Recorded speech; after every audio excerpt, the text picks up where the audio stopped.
brevemente. Voy a presentar también dentro del marco del Learning Design en la Universidad Carlos III, en el grupo Gradient.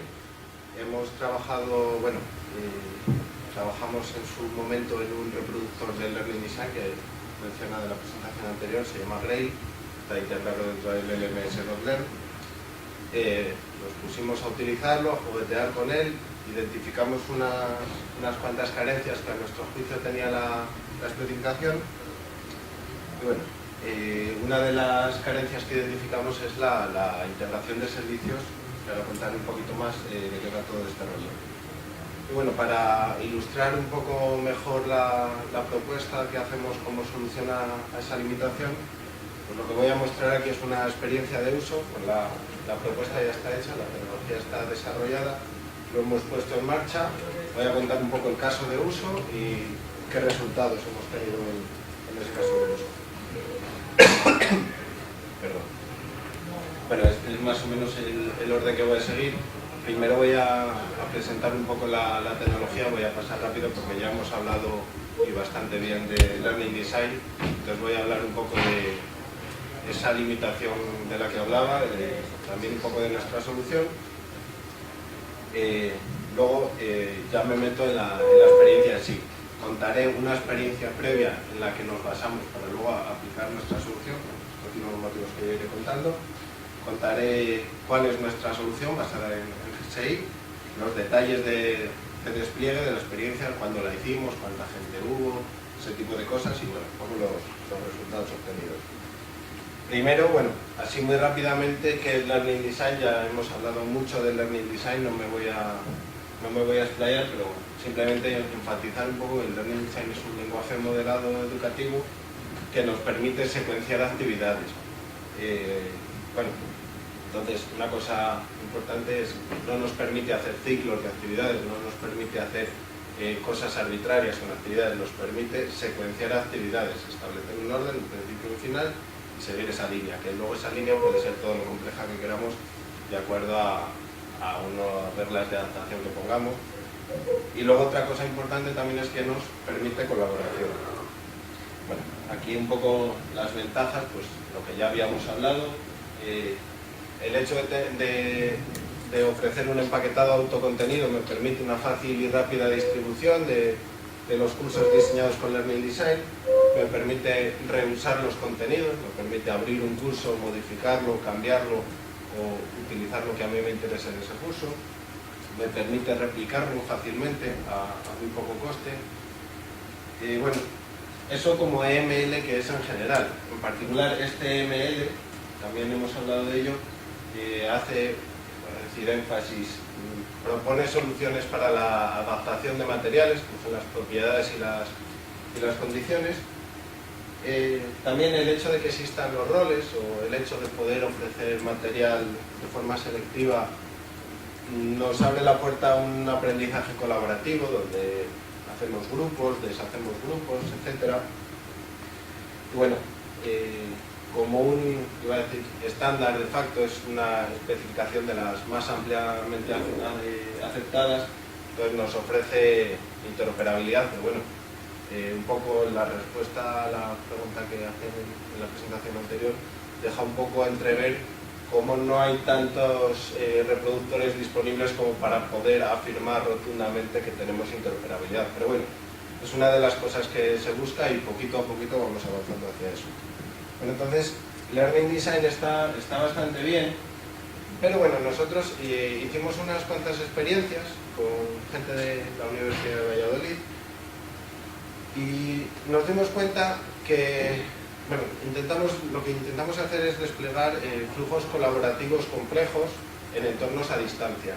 Entonces, lo que hacemos siempre con papel y boli encima de una mesa discutiendo, mirándonos a los ojos, lo intentamos hacer en entornos a distancia, siendo el Learning Design quien nos fuese diciendo qué es lo que tenemos que hacer. Y nos encontramos con una cosa que, por otro lado, es bastante lógica, y es que, como no tenemos papel y boli, necesitamos una herramienta que nos supla. Y siempre, en todas las actividades, nos apoyamos en alguna herramienta que, por la naturaleza del escenario, suele ser una herramienta web. Pongo, por ejemplo, para suplantar el papel y boli, una pizarra colaborativa que puede estar en una web. Entonces, en vez de pintar en una mesa, pintamos en una web y otra persona en el otro extremo del mundo está en la misma web viendo los dibujos que yo hago, corrigiéndolos, y vamos hablando por Skype o por Flash Meeting o por cualquier otra cosa. La historia está en que siempre acabamos utilizando herramientas, normalmente herramientas web por el tipo de escenario. Sin embargo, Learning Design, y es aquí la limitación que nosotros encontramos, presenta muchas dificultades para la integración de este tipo de herramientas. Es decir, yo para integrar en un curso, para utilizar en un curso esta pizarra, yo podría crear la pizarra, copiar y pegar la URL y ponerla dentro del curso. Lo que pasa es que, por ejemplo, dos cursos simultáneamente accederían a la misma pizarra y eso crearía un problema de... no podrían dibujar tranquilamente los participantes de los cursos, entonces eso nos crea un problema. Por otro lado, IMSLD en ese caso no sería consciente de lo que está ocurriendo en la pizarra externa, en el servicio externo, en la herramienta. Es decir, imaginemos que a mí me gustaría hacer algo así como poner una nota en función de la participación activa que está ocurriendo en esa pizarra. Bueno, pues el reproductor Learning Design no sabe absolutamente nada de qué es lo que está ocurriendo en la pizarra, por lo tanto eso no se puede automatizar con la especificación tal cual está. Entonces, ese es un poco el problema que se nos planteó. Por un lado, la dificultad de replicar cursos basados en el uso de herramientas externas, y por el otro lado, la falta de información de qué es lo que está ocurriendo en esas herramientas externas. Entonces, bueno, la solución que proponemos es Generic Service Integration. Es una propuesta de extensión sobre la especificación original que lo que hace es añadir la capacidad de integrar cualquier tipo de herramienta, siempre y cuando que esté basada en la web, dentro del contexto de cursos de Learning Design. Bueno, entonces, un poco para ver en qué consiste, seguimos el flujo de vida, el ciclo de vida de un curso normal. El autor describe un flujo de aprendizaje, lo describe, lo pone en el vocabulario Learning Design, y entonces exporta el curso, y lo que tenemos es un paquete autocontenido. Ese paquete autocontenido se lo lleva el administrador, se lo descarga de su repositorio favorito, se lo importa en su LMS. Entonces el proceso de importación coloca cada archivo en su sitio y lo prepara todo bien para que luego sea muy sencillo añadir usuarios a una instancia del curso y ejecutar ese curso, ¿vale? Entonces, una vez hecho el despliegue, simplemente crear nuevo curso. Te pregunta, ¿quién va a estar en este curso? Pues Menganito, Menganito y Zutanito. Ahí está. Entonces tenemos una réplica muy sencilla de ese curso.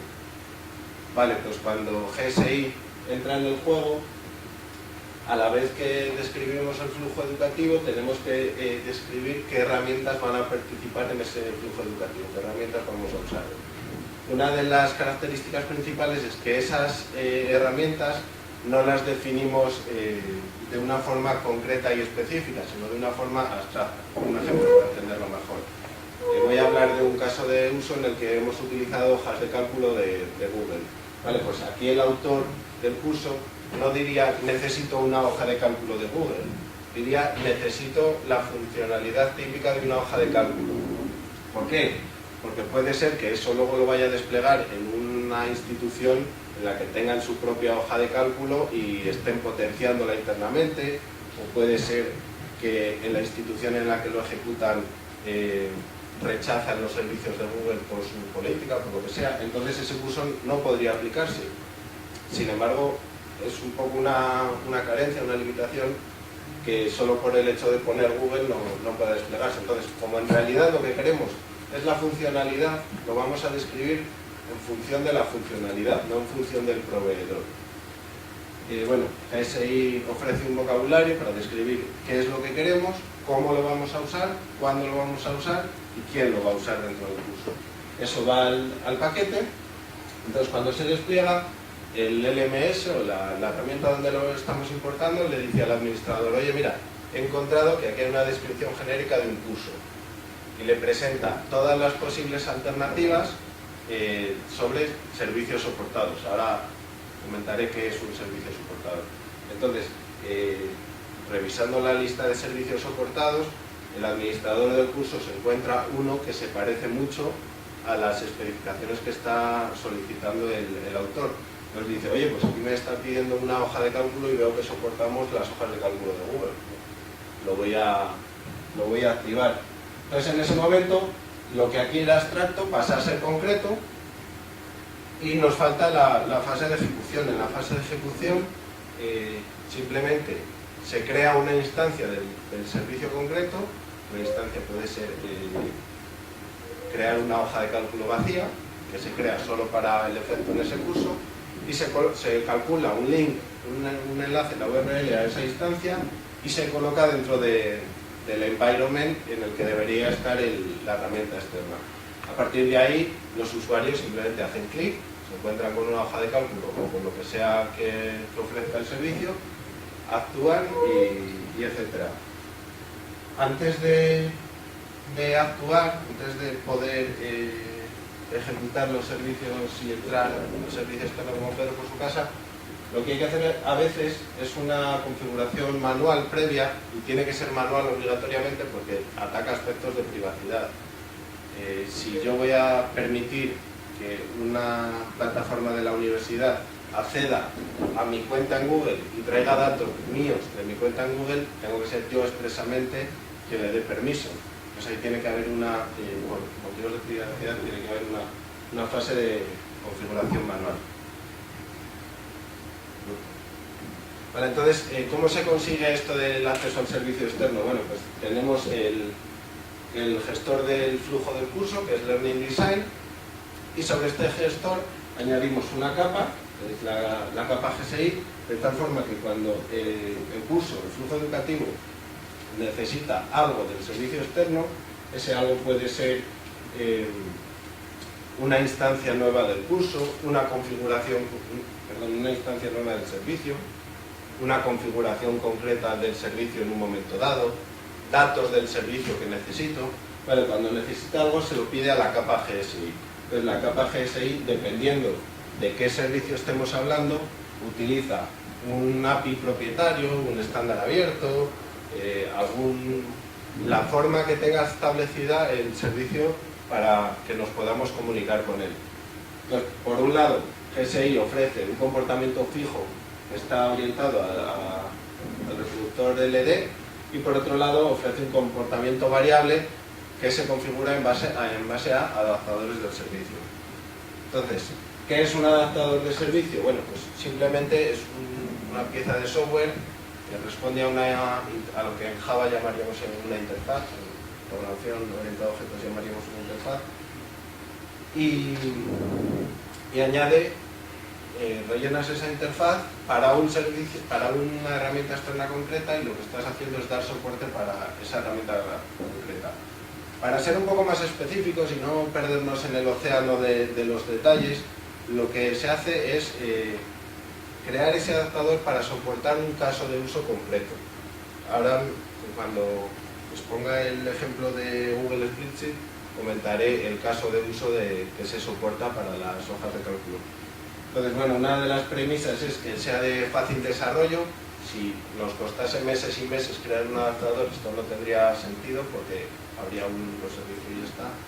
Y bueno, puede añadir acto cero. Esto es lo que comentaba de la configuración manual requerida, que puede ocurrir a veces sí y a veces no. Un ejemplo concreto, el adaptador GSplit, que es lo que vamos a utilizar en la experiencia que voy a contar hoy, que tiene un ciclo de vida tal que este. Cuando este servicio es elegido, es un servicio que está orientado a ofrecer la posibilidad de cuestionarios dentro del Learning Design, la gestión, la publicación y la gestión.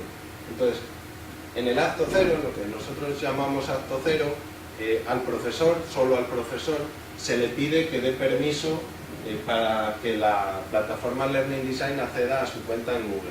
Entonces, cuando da permiso, la plataforma Learning Design crea un nuevo documento que es una hoja de cálculo vacía.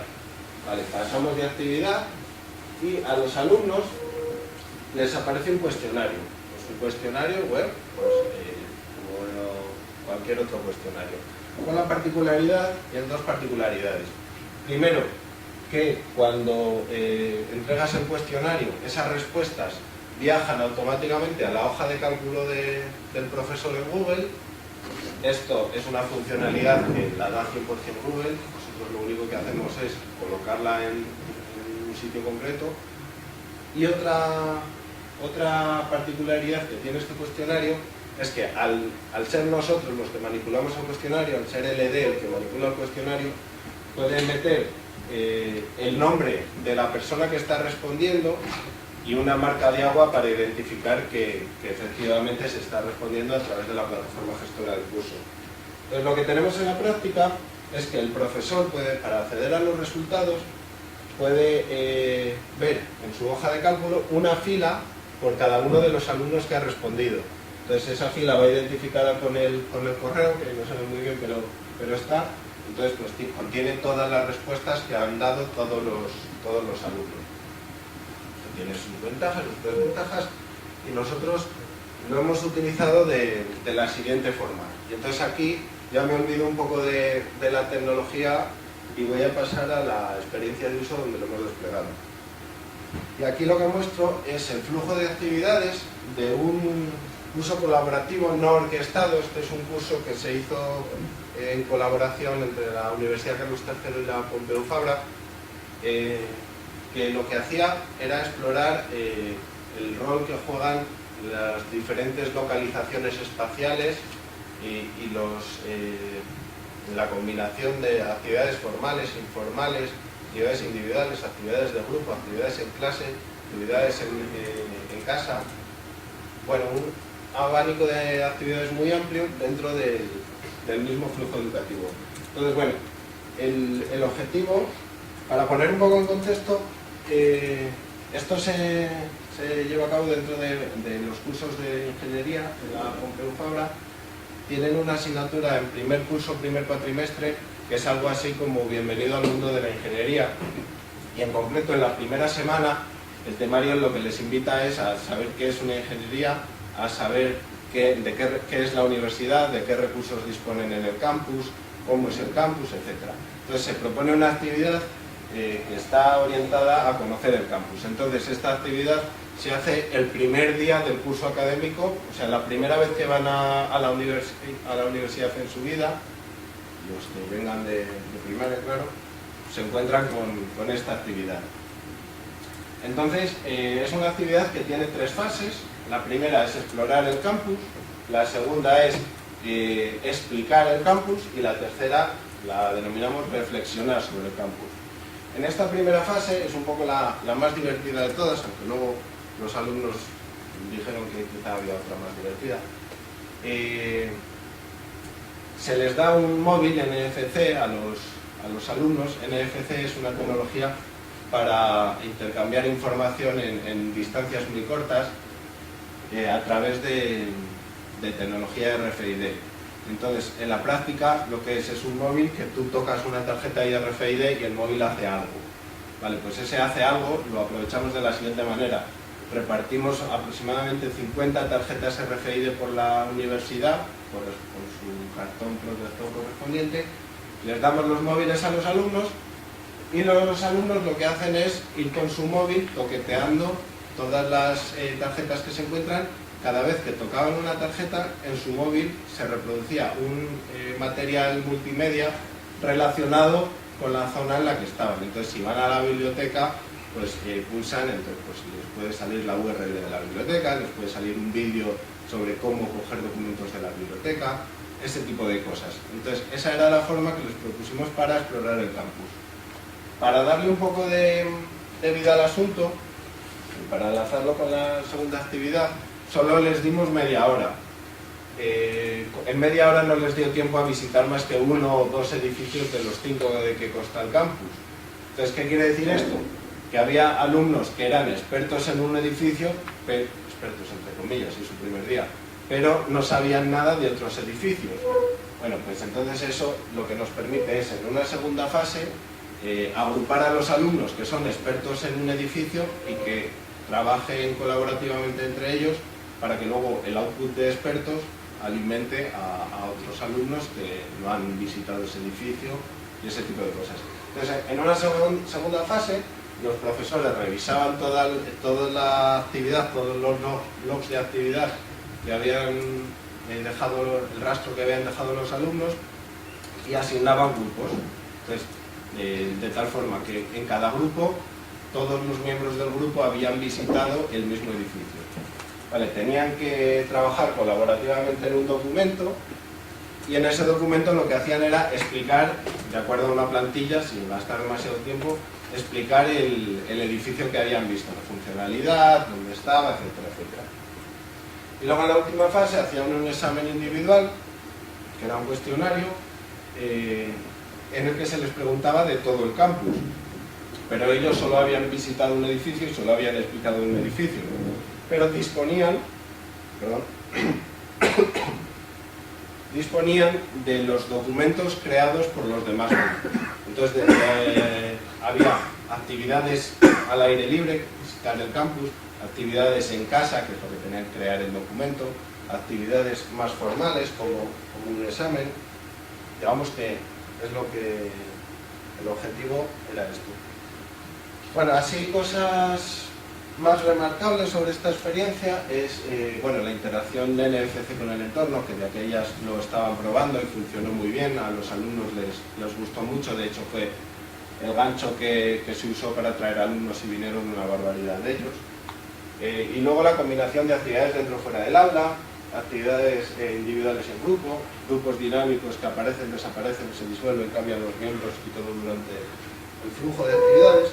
Entonces, esto lo que fue es una experiencia que a los alumnos les gustó mucho, les motivó mucho y dijeron: qué chula esta universidad a la que estoy llegando, qué actividades más bonitas me proponen, creo que me va a gustar esto de la ingeniería, un poco lo que decían.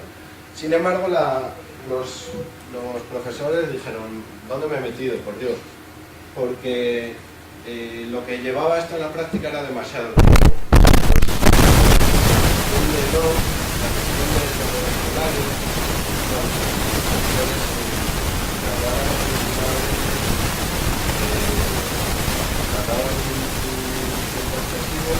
Además es un trabajo muy mecánico, que para muchos alumnos acaba siendo un potenciador simplemente con la rutina de sociedad, bastante para los profesores, pues fue amplio, costoso, etcétera, que no lo gustó.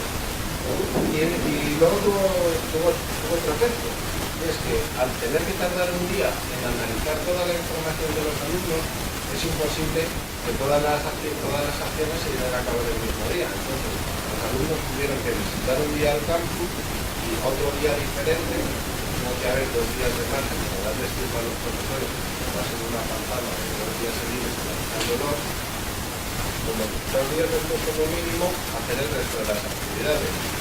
Pero bueno, con limitaciones de calendario, al final esto se te va a la semana siguiente y acaba siendo una actividad que es conocer el campus, pero tardas una semana en conocer el campus. Que es un poco la gracia del sistema. Y otra cosa es que al ser el primer año, el primer día, la primera semana, el primer año de la carrera, muchos alumnos, pues al tercer día les daban nuestra carrera que era que habían pedido y se cambiaba. Decidían que lo que sea, total, que durante la primera semana hay bastantes bajas, bastantes cambios en las matrículas de las carreras, y eso hacía que los grupos fuesen inestables. Entonces eso realimentaba la dificultad de gestión de los grupos, porque vale, has hecho un grupo de 4 personas que te ha quedado muy bien, pero van 2 y dicen: ay, mira, que nos han aceptado la matrícula de gestión, queda un grupo de 2 personas que ya no cumplen los requisitos del patrón colaborativo que querías hacer, te toca rehacer los grupos y realimenta el excesivo tiempo y el escenario potenciadores. Entonces, la limitación se puede resumir en que el modelo no es escalable para grupos grandes, o digamos que no se puede replicar fácilmente, sobre todo cuando el número de alumnos es amplio. Entonces, ¿qué es lo que proponemos con la tecnología de que disponemos? Bueno, pues como tenemos un lenguaje modular educativo que es bueno secuenciando actividades, lo que vamos a hacer es utilizarlo para secuenciar las actividades. Entonces, será Learning Design quien le diga a cada alumno qué tiene que hacer y qué no. Pues simplemente le asignaremos una propiedad que se llame grupo a cada alumno, pero dependiendo de esa propiedad le daremos un material o le daremos otro. La gestión de grupos es una cosa, hemos dicho, compleja, la vamos a delegar sobre las hojas de cálculo, y para conectar ambas tecnologías vamos a utilizar el adaptador que había comentado de Excel. Entonces, el flujo de información tiene esta pinta. El alumno, por un lado, rellena un cuestionario. Antes, como no lo había comentado, se lo apareció en la transparencia. Además de explorar con el móvil, tenía que rellenar un cuestionario. Pues aquí el alumno, por un lado, rellena un cuestionario, y ese cuestionario automáticamente se almacena en la hoja de cálculo. Por otro lado, el alumno utiliza el móvil para visitar el campus.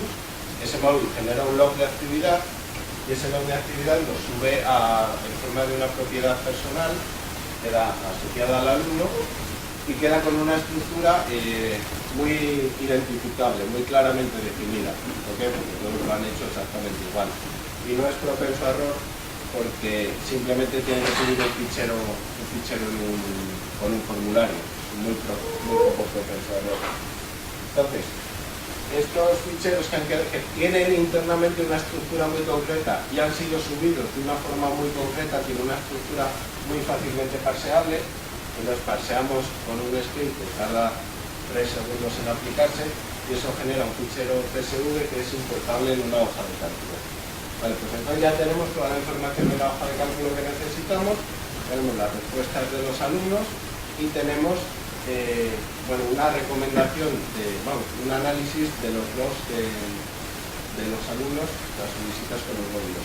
Toda esa información, simplemente creamos las reglas necesarias en la hoja de cálculo, y lo que nos aparece en la práctica es, al lado de cada fila, un numerito que me dice a qué grupo pertenece cada alumno. Entonces, las reglas que yo haya puesto en la hoja de cálculo se pueden sobreescribir. Si a mí no me gusta por alguna restricción particular, yo tengo la posibilidad de cambiar aquí el valor de la celda. No hay ningún problema con eso. Cuando el profesor decide que todo está en orden, da a terminar la actividad, y eso lo que hace es que el gestor IMSLD, en este caso Grade, le pida a la hoja de cálculo los valores concretos de las celdas concretas de los alumnos. Entonces ya tenemos los grupos gestionados. Entonces, lo que antes era un infierno para los profesores, ahora es bastante más fácil, pues gracias a que hemos utilizado una herramienta pues especializada en ello. El hecho de aplicar esta tecnología y más TSI, pues oye, no sale gratis, no puedes hacer exactamente la misma experiencia que tenías antes, hay que hacer algunos cambios. Entonces aquí resumo en esta tabla un poquito los cambios más importantes que hubo. Por un lado, en la versión manual el curso duraba varios días, era por las restricciones de la versión manual. Ahora lo podemos hacer todo en 2 horas, de hecho lo hicimos en 2 horas. Entonces tiene bastante más sentido una actividad el primer día que llegas a hacerlo en 2 horas que no hacerlo la primera semana.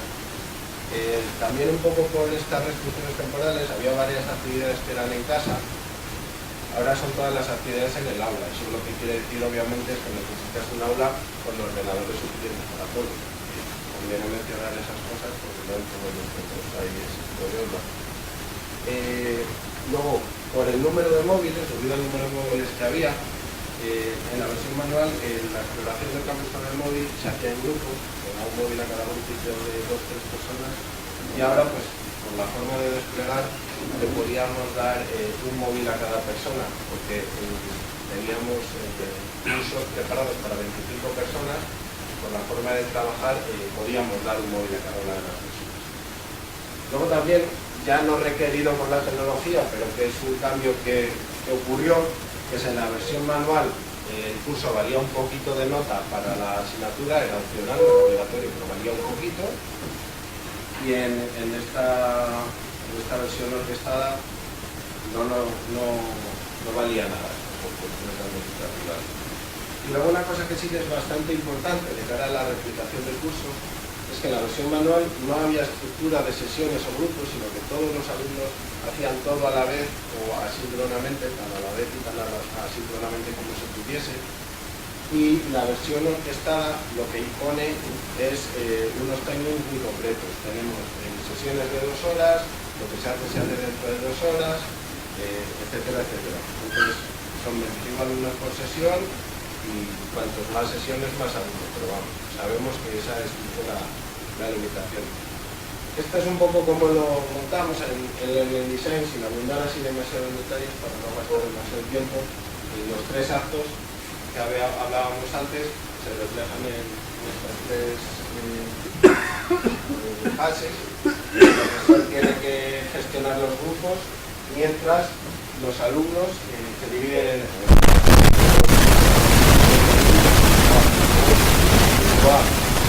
primero exploran con móviles, visitan la web, visitan la web, y luego van con móviles. Eso es lo que nos permitía que un poco de móviles eran más fáciles. Teniendo un poco de móviles,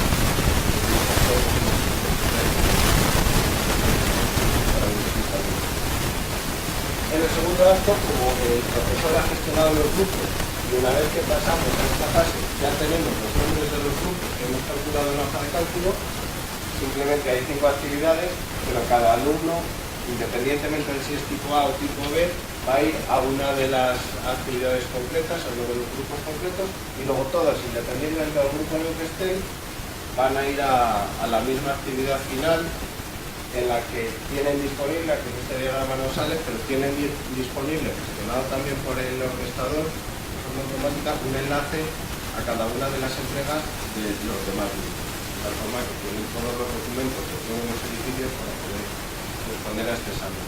Este examen, por cierto, estaba hecho con QTI en una integración con Google Maps que tiene una integración con Fabra.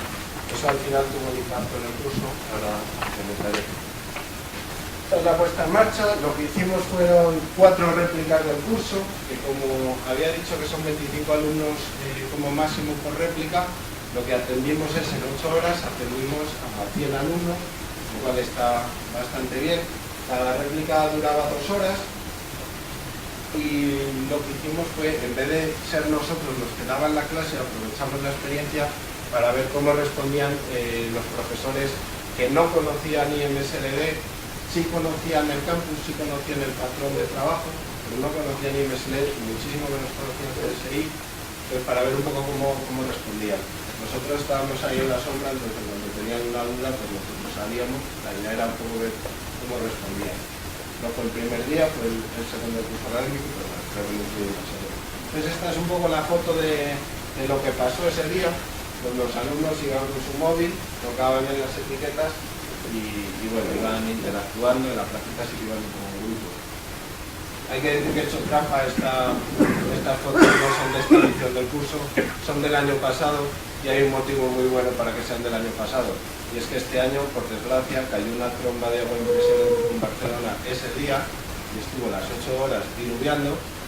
Entonces, una actividad que sugiere esto, al final lo que tuvo es escasa participación por un, ¿cómo se llama? Un evento no esperado, algo que no podíamos prever, a menos, por lo menos no por más de una semana de antelación, y que al final pues fue un hándicap, pero no tanto como voy a explicar ahora.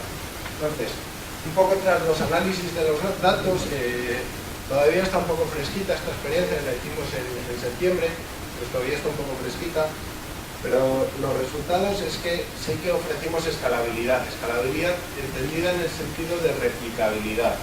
Es decir, el curso es para 25 y es para 25, y como patrón colaborativo que es, no tiene sentido masificarlo, porque si no perdería la esencia un poco de, no es lo mismo un grupo de 4 que un grupo de 20, y eso no es restricción tecnológica, es restricción pedagógica.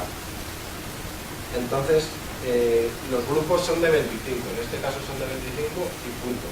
Lo que pasa que se aceptan distintos números de grupo. En este caso, el máximo que tuvimos son 19 alumnos y no tuvimos prácticamente ningún problema de tipo tamaño. Entonces, da que pensar que no hubiésemos tenido tampoco ningún problema con 25, no hubo nada. Entonces, bueno, aunque es verdad que no atendimos a 100 alumnos en la práctica, sí que podemos justificar que no hubiésemos tenido ningún problema con ese número de alumnos.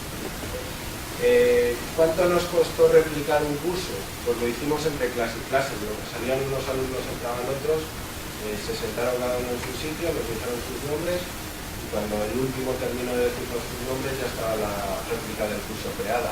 Lo que les íbamos explicando un poco la dinámica ya lo teníamos todo en marcha. Es decir, lo que el año anterior nos costó una barbaridad, este año lo podíamos hacer de una forma bastante ágil en 10 minutos.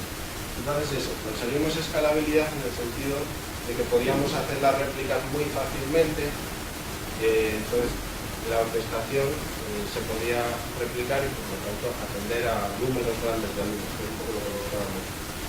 Y por otro lado, otro resultado bastante interesante es la flexibilidad que nos encontramos. Antes en la presentación anterior ha salido el tema de la flexibilidad, hablando de que bueno, el 8.8 es tal, el pulso que va es el que va, y cuando estás ejecutándolo, si va un error, pues para allá que va, para lo bueno y para lo malo. Bueno, en Grail hay una funcionalidad, lo que llamamos el cockpit, que nos permite toquetear aspectos así, puntos concretos. Por ejemplo, nos permite ver y modificar todas las propiedades del curso, dependiendo de si hay un servicio monitor o no de por medio. Todas las propiedades del curso se pueden ver y modificar. Entonces nos deja juguetear un poco con estos asuntos. Entonces, cosas que nos ocurrieron. Bueno, pues en teoría cada alumno es responsable de su log y cada alumno es responsable de subir su log, pero en la práctica nos encontramos con que en la sala que había solo había un ordenador con Bluetooth. ¿Qué hicimos? Bueno, pues era el profesor el que tenía ese ordenador, el profesor subía el log a su ordenador y gracias al cockpit suplantaba a los alumnos y era el profesor quien subía la propiedad, pero gracias a la funcionalidad esta que mencionó el cockpit, simplemente tenía que seleccionar al alumno, actualizar propiedad, fichero. Era una cosa muy rápida y muy ágil. Entonces, podemos hacerlo. Digamos que cosa de 5 minutos subirles de ficheros de 20 alumnos, pues es una cosa razonable. Otra de las cosas que pasa, que puede pasar, sobre todo en trabajo colaborativo, es que van dos alumnos, se cogieron su móvil, empezaron a explorar y yo creo que hicieron un alto en cafetería porque tardaron demasiado tiempo en volver. Entonces ahí estábamos en el aula y nos quedamos y dijimos, ¿qué hacemos con estos dos? Pasamos de ellos, les incluimos, ¿qué hacemos con esta gente?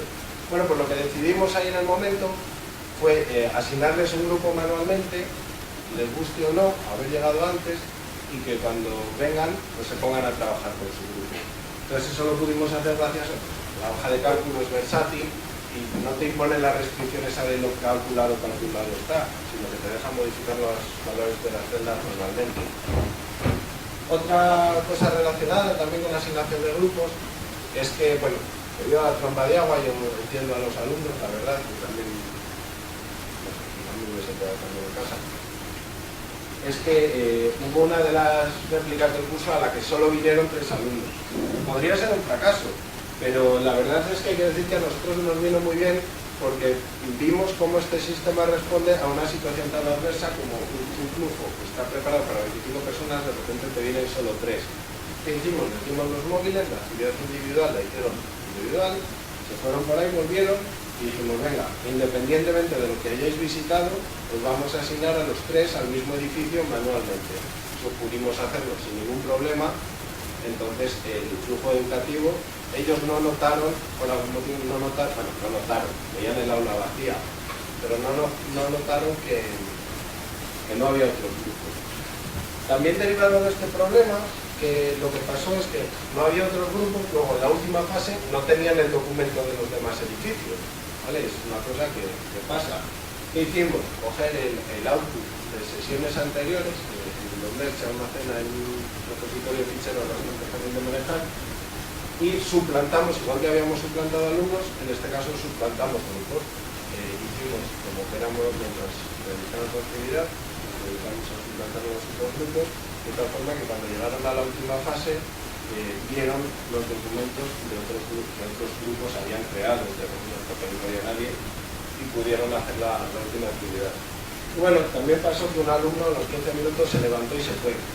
Entonces, lo bueno es que no pasó absolutamente nada, lo cual en grupos colaborativos que no pase absolutamente nada, cuando un alumno se levanta y se va, pues creo que ya es un modo bastante interesante.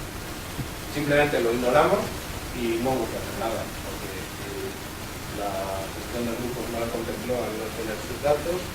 La siguiente actividad él no la hizo y no hubo ningún problema. Bueno, también nos encontramos, estoy cantando muy bonito pero no está usando, tenemos alguna limitación. Entonces, bueno, lo más grave, ahí hablando un poco con los profesores, lo más grave, pues tampoco es nada que no aparezca en ningún otro sitio. Que nos dicen, oye, esto de la gestión de grupos no es instantáneo. Yo sí que me hubiese gustado la semana pasada haber estado mirando un poco de la hoja de cálculo, del parseo de los y tal, sí que me hubiese gustado. Todos los LMS que se están implantando en todos los sitios requieren formación. El hecho de que no se esté haciendo la formación tampoco es un gran hándicap. Eso ha sido bonito que se haga un play, pero bueno, tampoco es tan grave. Otra limitación que para mí, para nosotros, como proponemos integración de servicios, para nosotros esta limitación en realidad es un poco un éxito, y es la última actividad, he notado que era un UTIL que integra Google Maps, esa tecnología no está integrada a través de GSI, y el resultado es que, bueno, es una aplicación de escritorio en realidad, en la que ellos contestan pinchando en un mapa, y les gusta integrar con UTI y demás. Sin embargo, al ser una aplicación de escritorio no se puede integrar a través de GSI y lo que hicimos es no integrarlo, como no era muy grave de cara al curso, la nota se quedó al final en la aplicación de escritorio y no había forma automatizada de llevar esa nota al gestor de cursos, al LMS. Y la buena noticia es que los profesores, sin saber qué es el término integración, sin conocer GSI, sin saber nada de esto, no hablaron bien de la sin integración, sino que cuando vieron la no integración, sí que dijeron, oye, esta última actividad, ¿por qué no la habéis hecho como la primera donde se hacía todo solo? O sea, esa percepción de no integración lleva a pensar que la sin integración fue más o menos transparente y bueno, para nosotros lo consideramos una buena noticia. Y lo bueno, ya no son limitaciones, ya son un poco sugerencias que dieron los participantes. En vez de NPC, alguno dijo que realidad aumentada no hubiese estado bien. La visita con el móvil que les hubiese gustado en grupos o el tipo gincana. Entonces, bueno, pues otras cosas interesantes que se pueden hacer. Bueno, las conclusiones un poco... Así, lo que se puede concluir es que este método lo que le da es replicabilidad y por tanto escalabilidad. Y una conclusión que, bueno, no era una de las premisas de integración de servicios, pero sí que es, a posteriori se ha revelado una idea interesante, que es, si hay una herramienta especializada en hacer algo, hazlo en esa herramienta. Learning Design es bueno orquestando, pero no es bueno gestionando grupos. Gestiona los grupos donde debas y preocúpate de que los datos viajen correctamente. Entonces, tareas que se revelan complejas en Learning Design se delegan en herramientas externas y nos traemos los datos. Un poco la filosofía que deriva de todo esto. Bueno, pongo un par de referencias por si queréis luego ver las transparencias si os interesan. La experiencia previa sin orquestación, donde se reflejan los beneficios pedagógicos, es esta. Y un poco la descripción de qué es todo este rollo de GSI, pues está en esta publicación. Bueno, no tengo transparencia correspondiente, pero muchas gracias por cualquier pregunta.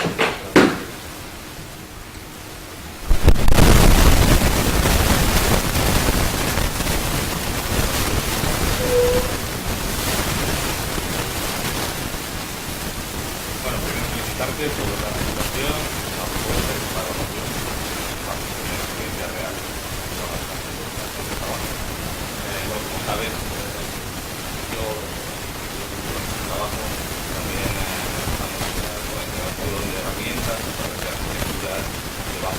esto, y bueno, quería preguntarte exactamente qué otras herramientas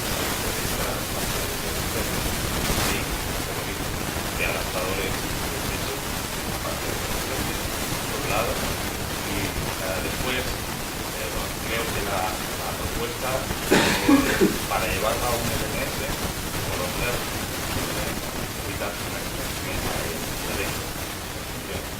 Entonces, ¿cómo ves estas extensiones en otros LMS?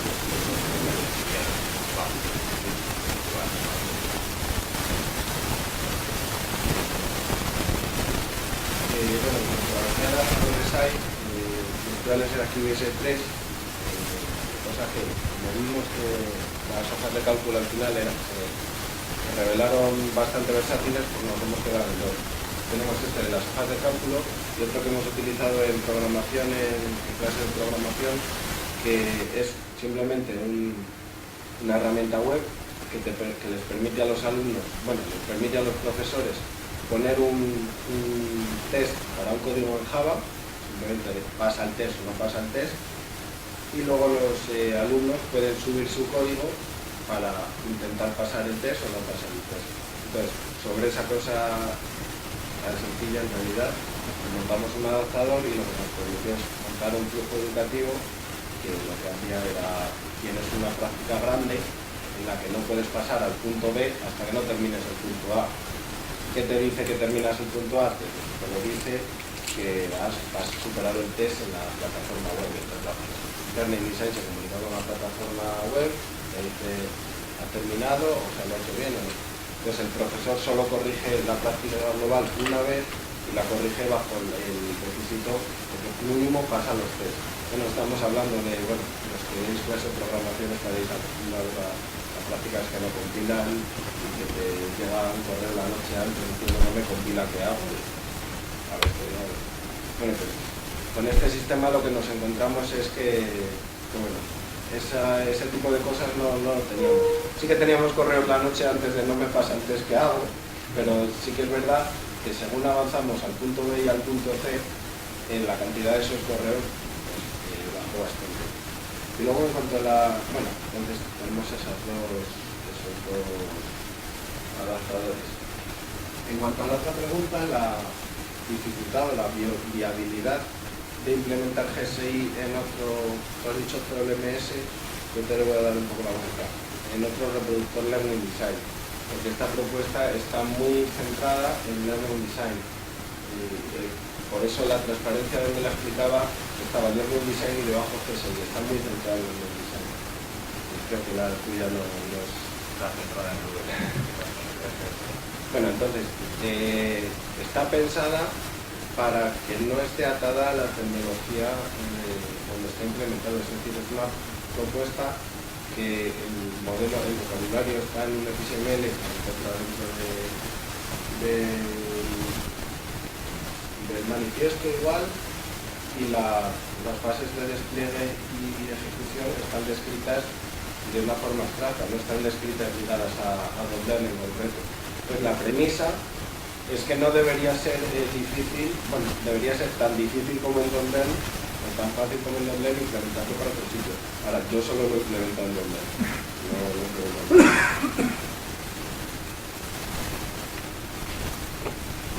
Voy a plantearte una presentación porque la verdad es que me ha encantado que trate este aspecto de eficiencias que tiene la presentación. En parte, la pregunta también tiene que ver un poco con la relación con los sistemas. He visto que habéis hecho dos extensiones, una que es en un propio lenguaje que afecta a la parte de teoría y otra que es la parte que afecta a la parte de despliegue. En la parte de despliegue, que es lo que yo creo que es la parte de despliegue concreta, es una API propia y además es específica. Y aquí un poco la pregunta viene también dada que últimamente me ha aparecido unas cuantas explicaciones de IMS que intentan suplir estas integraciones. Una es el IMS de LTI, que está integrado en el externo, y quizás no sé si habéis explorado la posibilidad de utilizar LTI para integrar todavía más herramientas. Tenéis un adaptador que es todavía genérico. Quiere que cualquier cosa que un producto de IMS de LTI se integra en el. Pero tengo una pregunta quizás como has comentado, ahora mismo el motor que tenéis pregunta a los precios y el valor de la autoridad que dejar como en el modelo concreto de la diseño.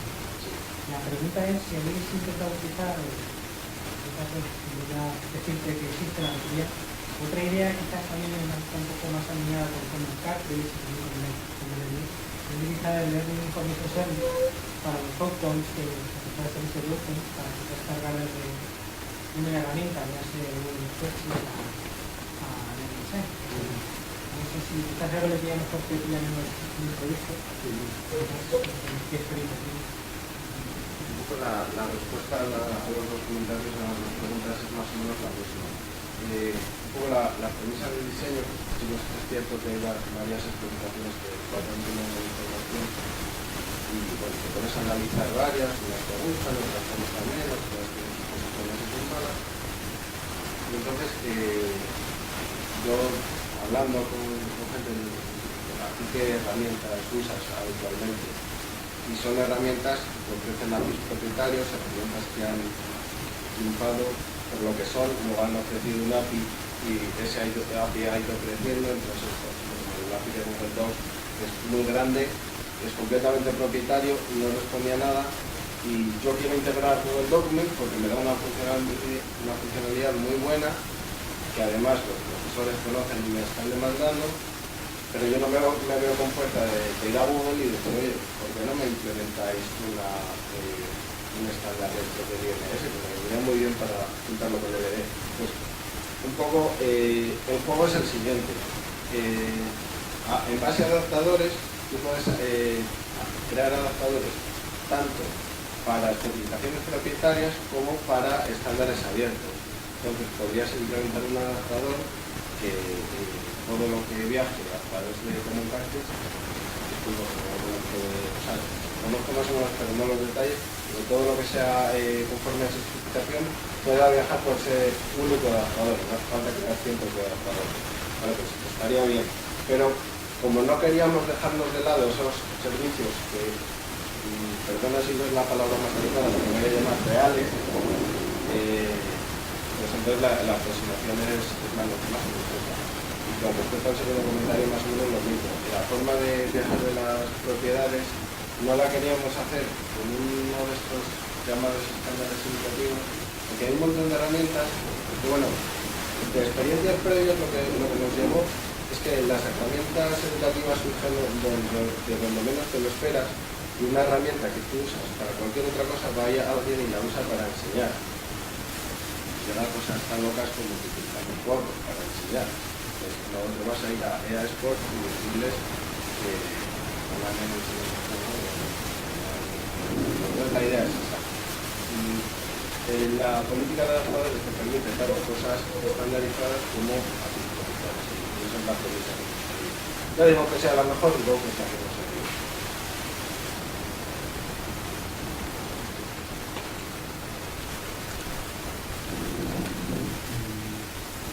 Bueno, antes de nada también quiero felicitarte por el trabajo.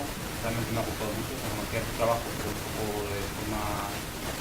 poco de detalle, y ahora estoy deseando de que se utilice la tesis para ponerme a leer. No te imaginas, ¿no? Bueno, entonces, ¿puedes poner la transparencia número 6, por favor? Donde tenías.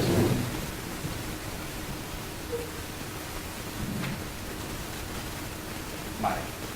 Entonces, bueno, yo estoy trabajando en el tema de la búsqueda de herramientas educativas, entonces por eso la pregunta va por ahí, porque justamente es lo que más me interesa a mí.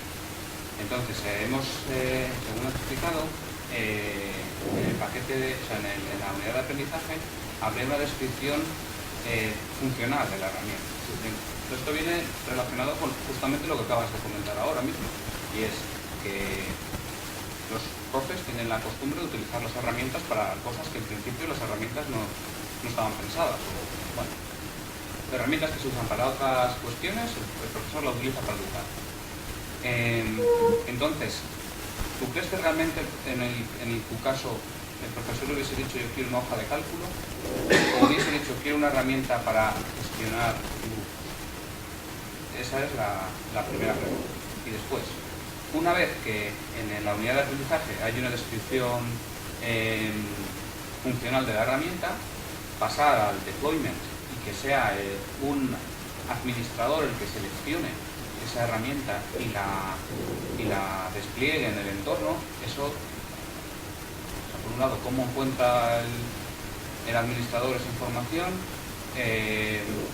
cómo sabe qué herramienta es la que sabe utilizar el educador, porque claro, a lo mejor hay una que el administrador es experto, pero el educador no ha oído hablar de ella y no va a dedicar 3 días a aprender a manejarlo. Y bueno, luego están las cuestiones tecnológicas, que imagino que un administrador sí que sabe más que un educador. Bueno, entonces no sé si habréis hecho algún tipo de reflexión sobre ese aspecto.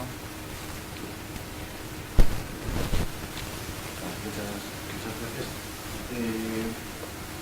Un poco el objetivo de esta propuesta, de este trabajo, que hemos cerrado, es explorar, aquí se ve bastante bien explorar lo que sucede en todo el ciclo de vida, intentar validar grosso modo. Lo que me hablas es uno de los problemas más difíciles y más importantes, el tema de la definición, y la verdad es que no hemos tenido tiempo para profundizar en ello. Entonces, la respuesta fácil es, objetivamente no lo sé, ahora subjetivamente te voy a decir lo que quiero. Es difícil que los autores incluyan requisitos funcionales, más o menos habría que obligarles con una herramienta de autoría bastante buena. Entonces yo, mi idea, no sé hasta qué punto es una buena idea, porque ya digo, no lo hemos explorado, es reutilizar la idea de David Hernández de patrones colaborativos, pero bueno, en vez de llamarlos patrones colaborativos, sería patrones de herramientas externas, de tal forma que con una herramienta de autoría, pinchas, arrastras, gestor de grupos, y eso ya te pone la descripción funcional lo más genérica posible de un gestor de grupos, con el que esa descripción esté suficientemente bien hecha por especialistas y que el docente simplemente tenga que arrastrar. Ya digo, no lo hemos explorado, no está implementado, simplemente cuando estábamos pasando por todo el ciclo de vida, esta pregunta obviamente ha surgido y esa es un poco la aproximación que me gusta darle a hoy. Y la otra, ¿cómo sabe el administrador qué herramienta le gusta al docente? Pues ¿cómo sabe el administrador cuál es la mejor herramienta a utilizar?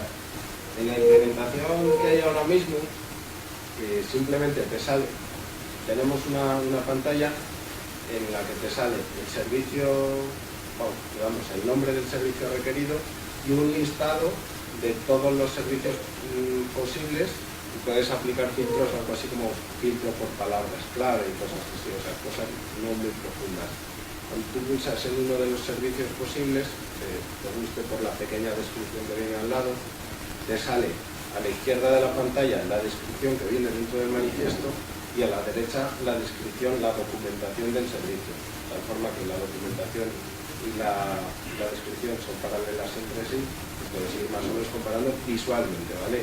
No me he metido a rollos semánticos, no me he metido a rollos automatizables, entonces en este caso la elección del servicio la hace el administrador por comparación visual, sin